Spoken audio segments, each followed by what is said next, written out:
The stars looked different from this distance. Peter Caldwell stood at the main viewport of the USS Horizon, hands clasped behind his back, watching as the ship approached the Zorax homeworld. After decades of searching the stars for signs of intelligent life, humanity had finally made contact. And now, as Earth's first ambassador to an alien species, Peter carried the hopes of every person back home. "Nervous, sir?" asked Susan Morgan, stepping up beside him. The lieutenant's uniform was crisp, her posture perfect, but Peter could see the wonder in her eyes. "I'd be a fool not to be," he replied with a small smile. "We're about to meet aliens, Susan. Real aliens." The Horizon slowed as it entered orbit around Zorax Prime, a planet with swirling purple clouds and 3 small moons. Earth had spent 5 years preparing for this moment after first detecting the Zorax signals. They had studied the alien, language, prepared gifts, and loaded the ship with medical supplies and technological offerings. "Ambassador, we're receiving a transmission," called out Communications Officer Frank Wells. "They're sending landing coordinates." Peter nodded. "Tell the team to prepare. Remember, everyone, we represent not just America or any single country, but all of Earth." The landing party consisted of 12 humans: Peter, Susan, 2 doctors, 3 scientists, and 5 security personnel. As they boarded the shuttle, Dr. Carol Bennett clutched her medical bag tightly. "The cure for their plague is ready," she said. "From what we've learned about their biology, this should work." Earth had intercepted distress calls about a sickness spreading through Zorax colonies. It was part of why they had chosen this planet for first contact. Humanity came bearing gifts of medicine and hope. The shuttle landed in a massive domed structure. Outside the windows, hundreds of Zorax had gathered. They stood on 2 legs like humans, but had 4 arms and skin that shifted colors like oil on water. Their eyes were large and completely black. "Remember," Peter said as the team prepared to exit, "we show respect, we offer friendship, and we represent the best of humanity." The shuttle door opened. Peter stepped out first, raising his empty hands in the universal gesture of peace. "Greetings from Earth," he said, the words translated through devices developed specifically for this moment. "We come as friends and neighbors in this vast galaxy." The Zorax High Commander stepped forward. He was taller than the others, his skin rippling with shades of deep purple and blue. He did not raise his hands in return. "The Earth creatures arrive at last," the commander said, his voice translated into flat English. "You have traveled far to reach us." "We have," Peter smiled, "and we bring gifts. Our scientists have developed a treatment for the illness affecting your outer colonies." The commander's skin flashed briefly yellow. "You know of our affairs?" "We've been studying your transmissions," Peter explained. "We want to help." For 3 days, the Earth delegation stayed as guests in the grand halls of the Zorax capital. They shared meals, exchanged knowledge, and demonstrated their medical treatments. Dr. Bennett worked with Zorax healers, showing them how to produce more of the cure. But something wasn't right. Susan noticed it first. The way the Zorax guards watched them, the whispers that stopped when humans approached, the strange devices that appeared to be scanning their technology. On the 4th day, Peter and the team were invited to address the Zorax High Council. The circular chamber was filled with hundreds of the aliens, all watching silently as the humans entered. "Distinguished leaders," Peter began, "we thank you for your hospitality. Earth extends its hand in friendship and offers open trade between our worlds. We have much to learn from each other." The High Commander stood. "Yes, we have learned much. From you already, Earth creature." His skin had turned a deep red. "We have studied your vessels, your weapons, your defenses." Peter frowned. "We've come in peace. Our ships are primarily for exploration."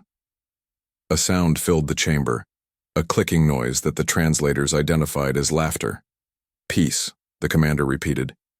"You offer medicine. You speak of cooperation. You show us your technology freely." The clicking grew louder.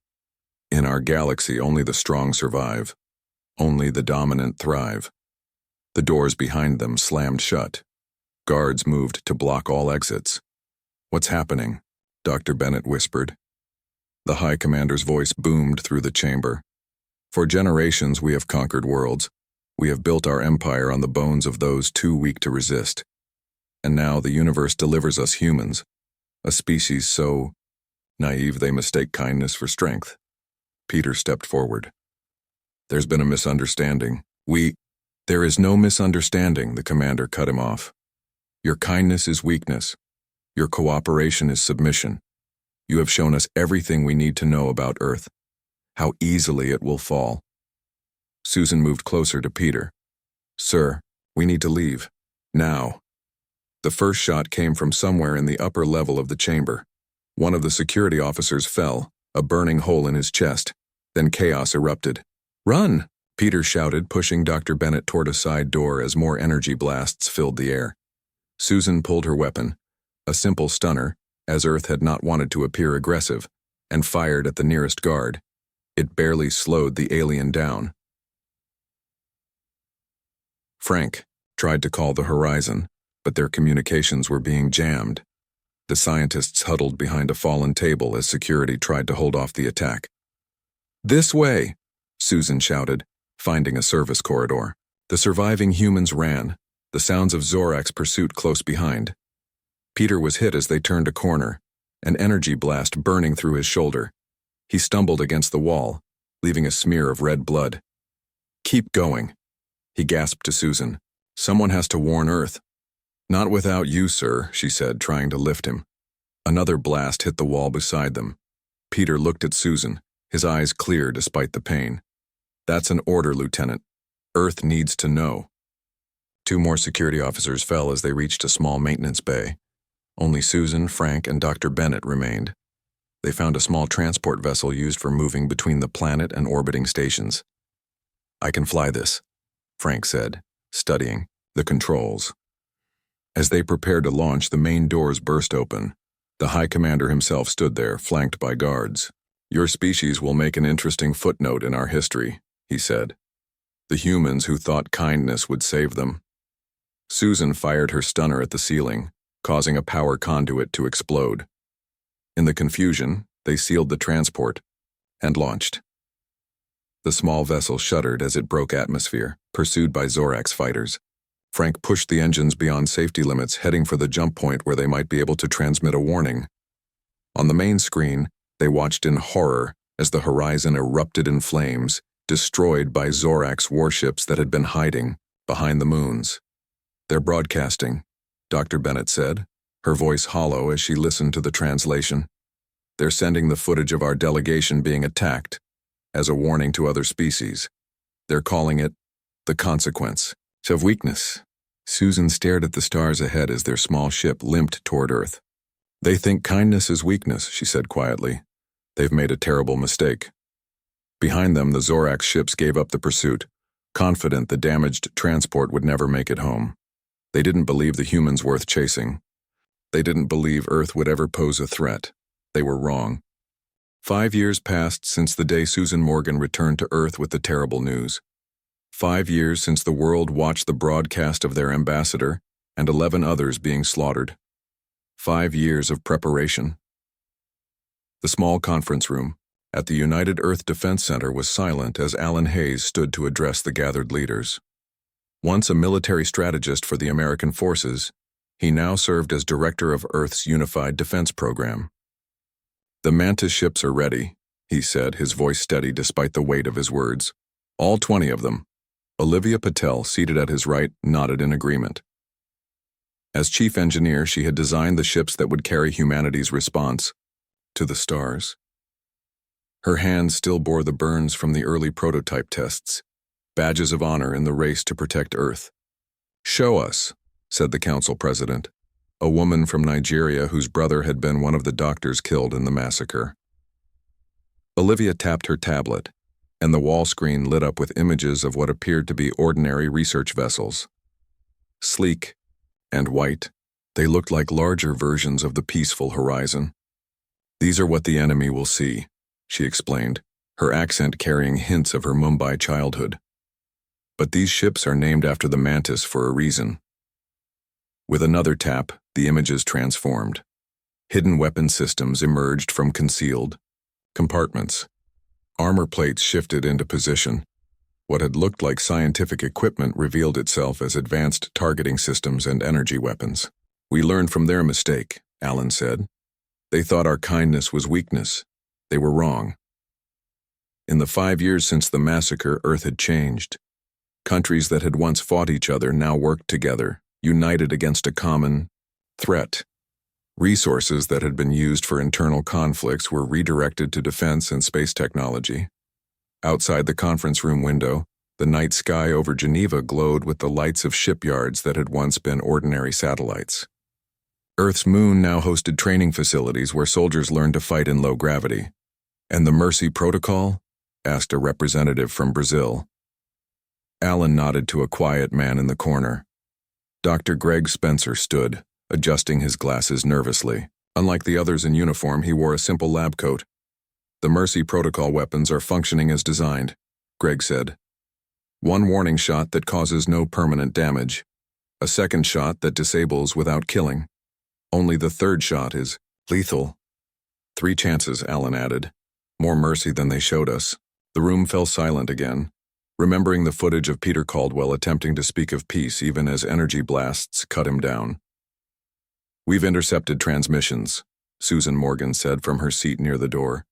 Now a commander, she was the only survivor of the first contact mission. "The Zoracs are planning to return. They believe Earth will be easy to conquer." A small, grim smile crossed Alan's face. "Let them come." 3 months later, the orbital sensors detected the approach of a Zorax fleet. 30 ships led by a massive dreadnought entered the solar system with no attempt to hide their presence. Their transmissions were broadcast openly, meant to be intercepted. "Humans of Earth," the message began. "Your existence has been noted by the Zorax Dominion. Your planet and resources are now claimed in the name of our empire.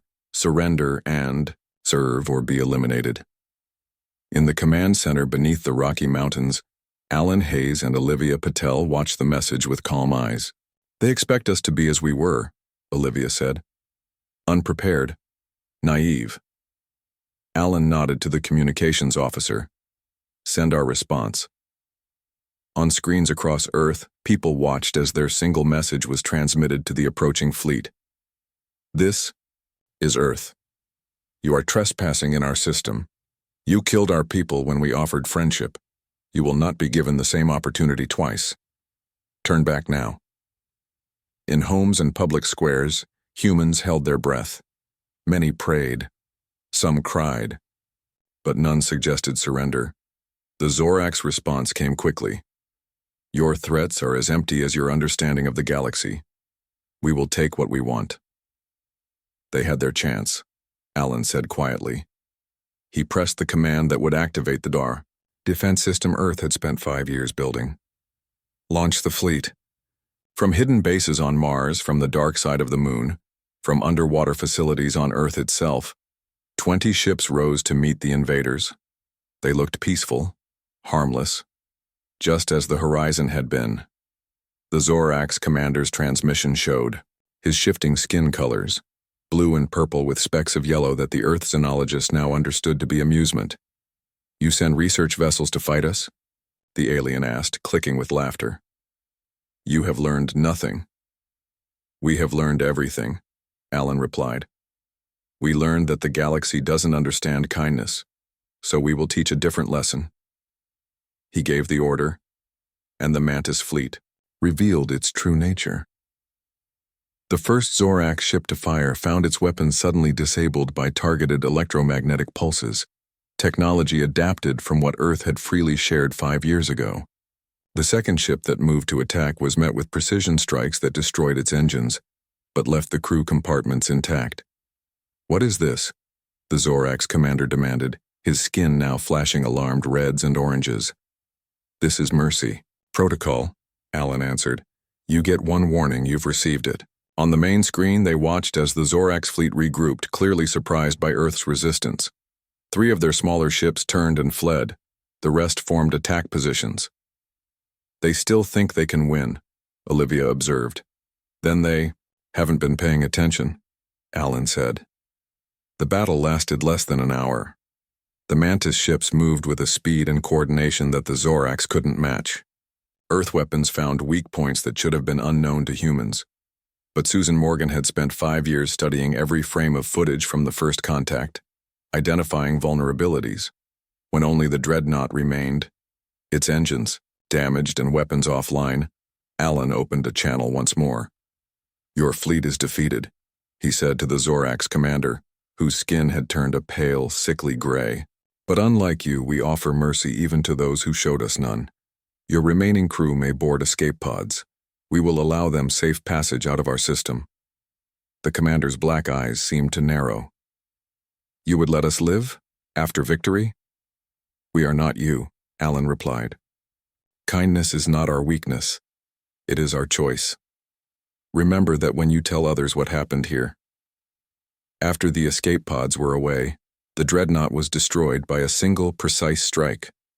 The debris would remain in orbit around Jupiter, a monument and a warning. In the command center, Susan Morgan watched the final explosion on the screen. She thought of Peter Caldwell and the others who had died offering friendship. "Do you think they understand now?" she asked Alan. He shook his head. "Not yet, but they will." News of Earth's victory spread quickly through the nearby star systems. Species that had dismissed humans as naive newcomers now looked toward the blue planet with new interest and new concern. Humanity had arrived on the galactic stage, and they had arrived not as conquerors, not as victims, but as something the galaxy had never seen before. A species that offered kindness first, and terrible consequences for those who rejected it. The blue light of hyperspace faded as the Earthship Defiance returned to normal space. On the bridge, Captain Kelly Wade stood watching the stars reappear around them. Her dark hair was pulled back in a tight bun, and her uniform bore the new emblem of Earth's defense forces, an olive branch crossed with a sword. "Report," she said, her voice calm despite the tension everyone felt. "We've arrived at the edge of the Proxima system," her first officer, Jack Rivera, replied. "Long range. Sensors show Zorax activity near the fourth planet." Kelly nodded. Intelligence had been correct. After their failed invasion of Earth, the Zorax had retreated to regroup. Now they were establishing a forward base in the nearest star system to Earth, clearly planning a second attempt. "Any sign they've detected us?" she asked. "No, Captain," said the sensor officer. "Our approach was clean." Kelly allowed herself a small smile. The Defiance was the first of Earth's new Hunter-class vessels, designed for stealth and reconnaissance. Unlike the Mantis ships that had defended Earth, the Hunters were built specifically to carry the fight beyond human space. "Maintain position and continue monitoring," Kelly ordered.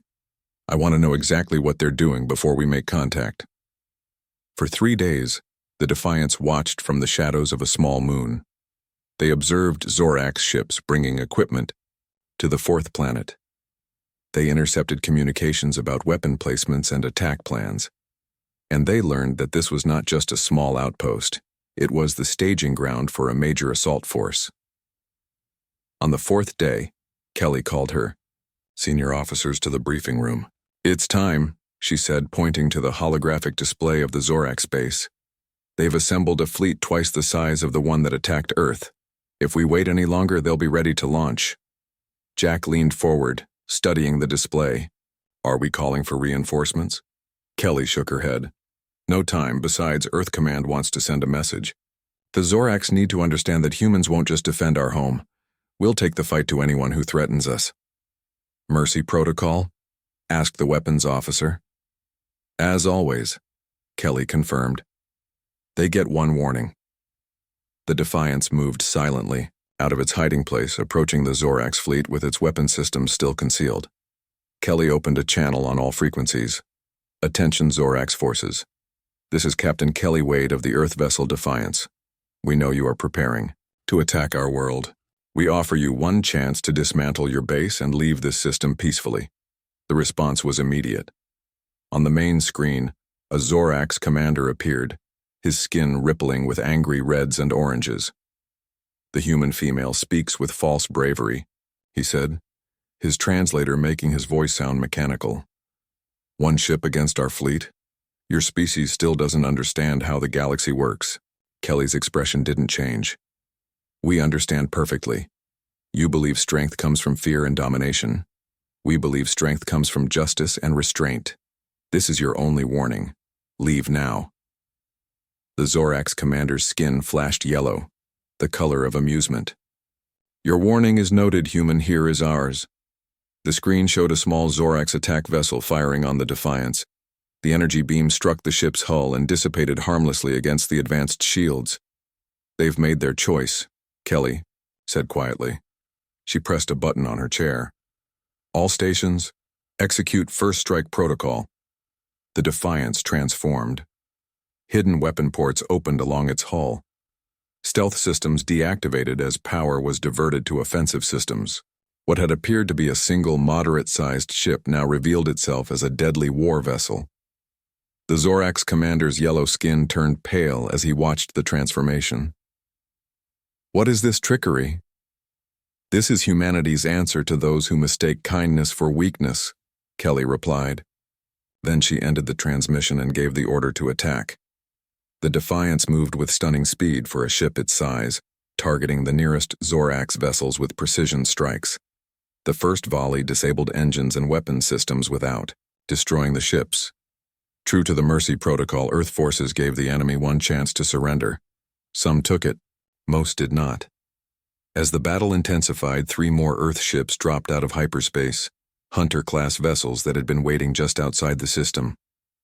The Zorax found themselves caught in a perfectly coordinated attack from multiple directions. From her command chair, Kelly directed the battle with calm efficiency. Focus fire on their command ship, she ordered. Disable their communications first. On the view screen, the much larger Zorax command vessel tried to maneuver away from the Earth ships, but it was too slow. Precision strikes took out its communication, arrays, then its weapon systems, and finally its engines. Open a channel, Kelly said once the command ship was adrift. The Zorax commander appeared again, his skin now a mottled gray. Behind him, bridge officers rushed to contain fires and tend to wounded crew members. You had your warning, Kelly told him. Now you have a choice. Surrender, and we will spare your lives. Continue to fight, and we will show you the full extent of human strength. The commander's black eyes narrowed. You cannot police the entire galaxy, human. There are other species who will see you as we do. Prey disguised as predators. Perhaps, Kelly agreed. But they will learn as you have. Humanity will not be victim to anyone's expansion. We come in peace, but we will not tolerate aggression. After a long moment, the Zorax commander lowered his head. We surrender. The battle ended quickly after that. Zorax vessels that continued to fight were disabled or destroyed. Those that surrendered were allowed to leave the system with minimal life support and strict instructions never to return.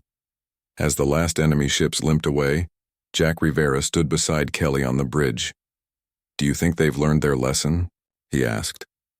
Kelly watched the view screen as Earth engineers placed beacons around the system's edge, warning markers that would alert any approaching vessels that this region was now under human protection. The Zorax have learned, she said. But there are others out there who will need to learn the same lesson. She was right. Even as the Earth ship secured the Proxima system, signals were traveling across the galaxy. News of humanity's victory spread quickly through trade routes and diplomatic channels. Some species received the news with relief. Perhaps these humans could be allies against the more aggressive empires. Others saw it as a threat. If humans could defeat the Zorax, who else might they challenge? In a distant system, 3 powerful species held an emergency council. The Vargur, the Krell, and the Dovan had all built their empires through conquest and intimidation. None had ever faced a species like humanity before, one that offered peace first but delivered overwhelming force when threatened. They must be stopped, the Krell leader hissed, before they grow stronger. And so, even as Earth celebrated its first victory beyond the solar system, new enemies were already planning their response. The galaxy was learning about humanity, but the lesson was not yet complete. The Great Hall of the Galactic Council hummed with nervous energy. Representatives from 17 species sat in a ring, their voices a mix of different languages all translated through small devices. At the center of the hall stood Commander Nathan Reeves, his Blue Earth uniform standing out among the varied colors and textures of alien clothing. "The human will speak," announced the council elder, a tall, thin being with pale blue skin and 3 eyes. Nathan stepped forward. At 43, his face showed lines of experience and a small scar ran along his jawline. A reminder of Earth's first battle with the Zorax. "Members of the council," he began, his voice clear and steady. "Earth thanks you for this opportunity to address your concerns. We understand that our recent actions have caused some alarm." A representative from the Krell Empire rose, his reptilian scales gleaming under the hall's lights. "Alarm? You humans have destroyed Zorax fleets, claimed the Proxima system, and now patrol trade routes as if you own them. This is not alarm. This is outrage." Nathan remained calm. "We patrol only the routes that lead to our system. We claimed Proxima only after the Zorax attempted to use it as a staging ground for invasion. And we destroyed their ships only after offering peace, which they rejected." On the other side of the hall, a small, furry being stood. This was the representative of the Adarans, a species known for their scientific achievements rather than military power.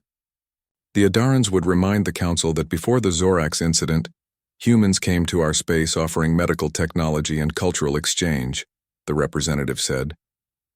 "They asked nothing in return. This is not the behavior of conquerors."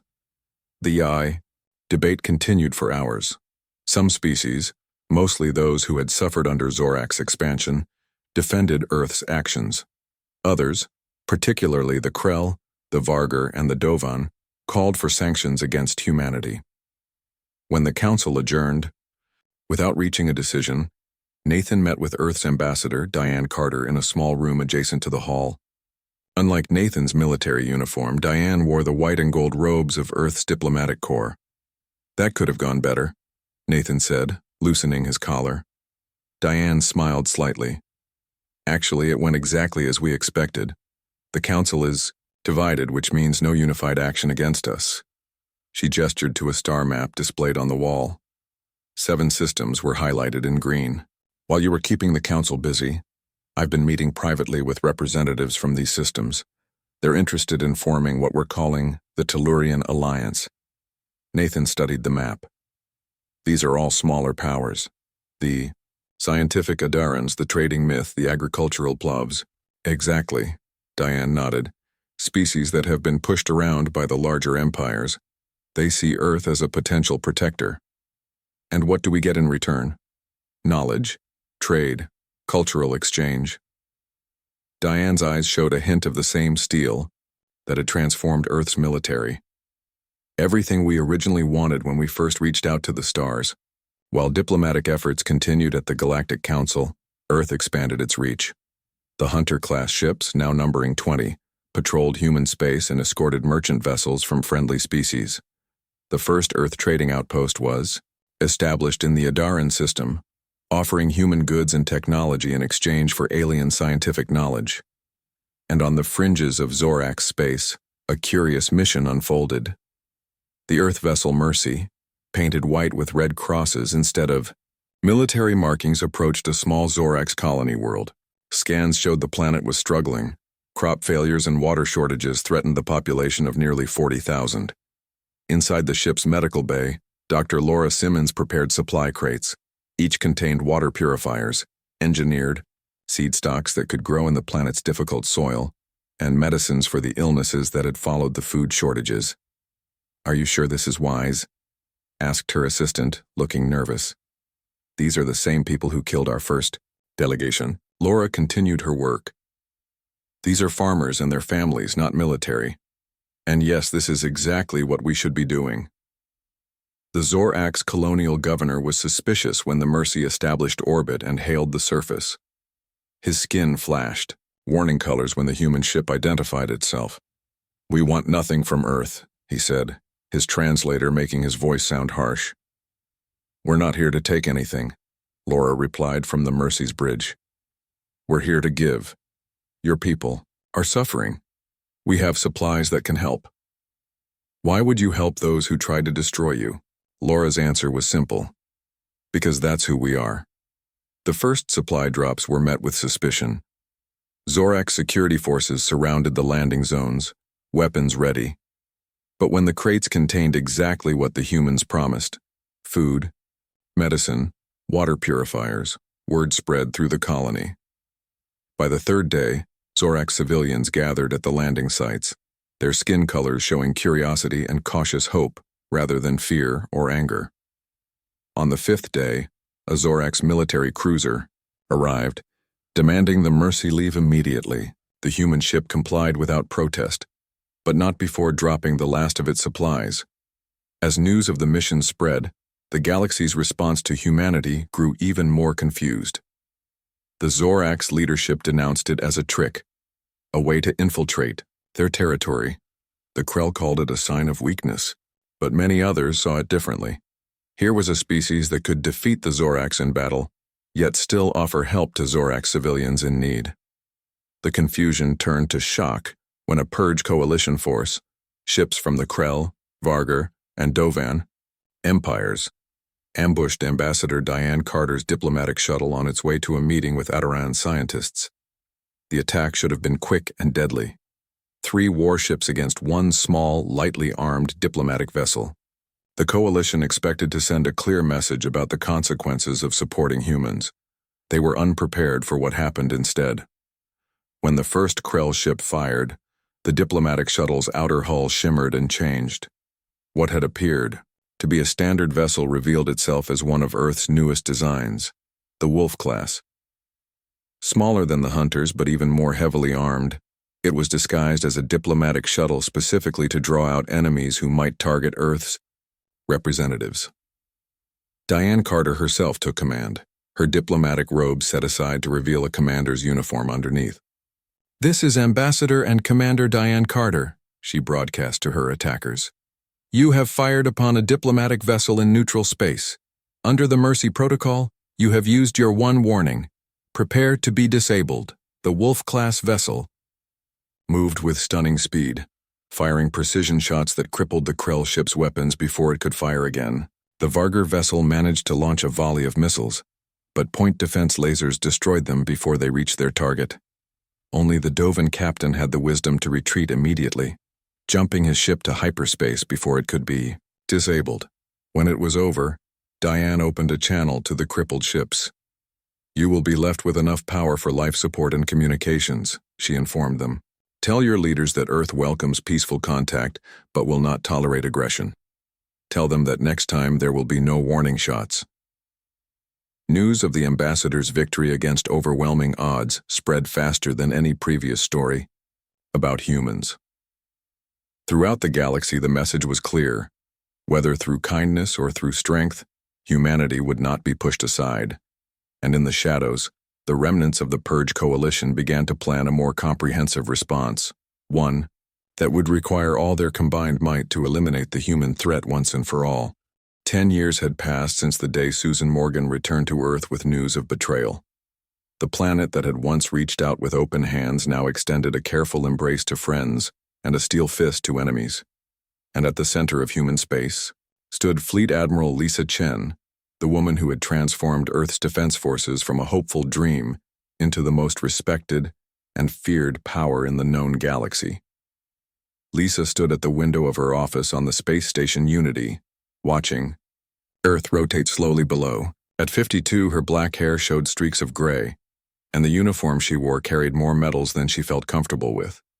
But she had earned them all, from the first defense of Earth to the liberation of the Plova homeworld from Krell. Occupation. A soft chime announced a visitor. The door slid open to reveal Susan Morgan, now a senior diplomat after her years in military service. "They're ready for you, Admiral," Susan said. Lisa nodded. "History doesn't wait, I suppose." They walked together through the gleaming corridors of Unity Station. Crew members saluted as they passed. Some were human, but many were not. Adarans with their fur, Myth with their 4 arms, even a few Zoraks with their color-shifting skin, working alongside humans as part of the exchange program. "Nervous?" Susan asked as they approached the great conference hall. Lisa almost smiled. "I've faced down the combined fleets of 3 empires. This is just a treaty signing." "This is more than that," Susan said quietly. "This changes everything." The conference hall was filled with representatives from 32 species. Some were founding members of the Tellurian Alliance, which had grown from 7 systems to 22. Others were former enemies who had learned painful lessons about underestimating humanity. And a few were new contacts, species from distant stars who had heard of Earth and sought connection. Lisa took her place at the central table. Beside her sat the Earth President and the representatives from the original Alliance members. From them, looking uncomfortable but determined, sat the new Zorax High Commander, his skin a careful neutral blue. The Earth President spoke first. 10 years ago, our species reached out to the stars in friendship and was met with violence. Today we gather to ensure such misunderstandings need never happen again. On display screens around the hall, the text of the Galactic Charter appeared, in the languages of all present species. It was a simple document, establishing basic rules for interaction between civilizations. No unprovoked aggression, no slavery or subjugation. No interference in internal affairs unless requested. And most importantly, a mutual defense agreement. An attack on one signatory would be considered an attack on all. As each representative signed, Lisa thought back to the events that had led to this moment. The formation of the Purge Coalition, their massive attack 3 years ago that had been meant to eliminate humanity once and for all, and Operation Lighthouse, the revealing of Earth's full military capabilities, which had turned a potential disaster into a decisive victory. The Krell Empire had been reduced to a fraction of its former territory. The Vargur Dominion had sued for peace after losing their flagship and half their fleet. The Dovan had simply disappeared, fleeing to unknown regions rather than face human retribution. And now, most surprisingly of all, the Zorax were signing a peace treaty with the species they had once mocked as weak.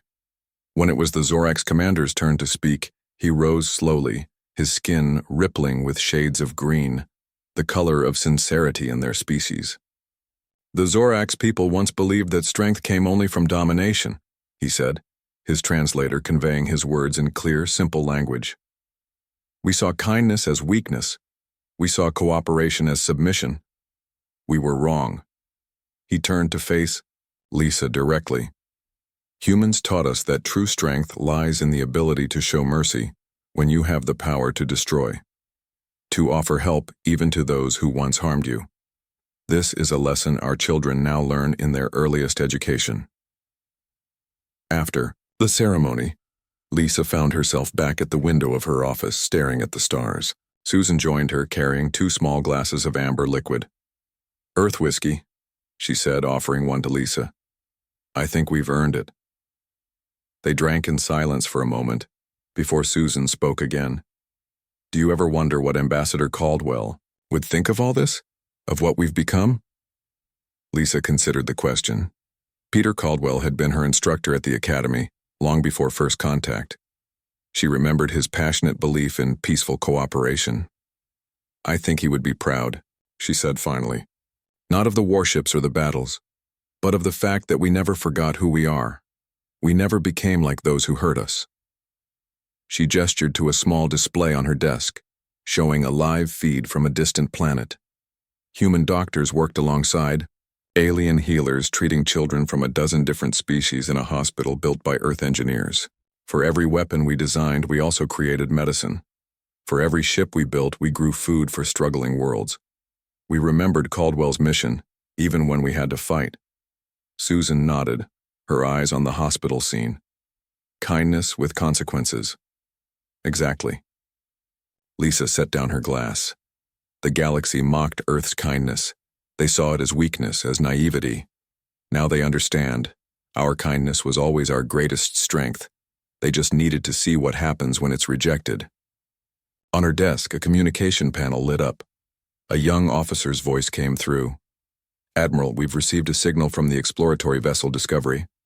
They've made contact with a previously unknown species in the Sagittarius Arm. The aliens are wary but open to discussion. Tell Captain Rivera to proceed with standard first contact protocols, Lisa said. Offer medical and agricultural assistance if needed. Share cultural information freely. And the Mercy Protocol, Admiral? The officer asked. Lisa glanced at Susan, who gave a small nod of agreement. Always the Mercy Protocol, Lisa confirmed. We come in peace. They should pray we remain that way. Across the galaxy, the Earth fleet maintained its patrols. Hunter ships escorted trading vessels through once dangerous regions. Wolf-class diplomatic vessels visited new worlds. And hospital ships like the Second Mercy brought aid to any who needed it, regardless of species or history. The Galactic Charter would be tested in the years to come. New threats would arise, and old prejudices would not die easily. But the foundation had been laid for something unprecedented. A community of worlds based not on fear or domination, but on cooperation backed by strength. The species that had once mocked Earth now studied human philosophy and ethics. Strength through kindness became a concept taught in schools on 100 worlds, and throughout the stars, a simple message, spread from system to system. If you seek friendship, Earth will offer its hand. If you bring harm, Earth will show its fist. Choose wisely.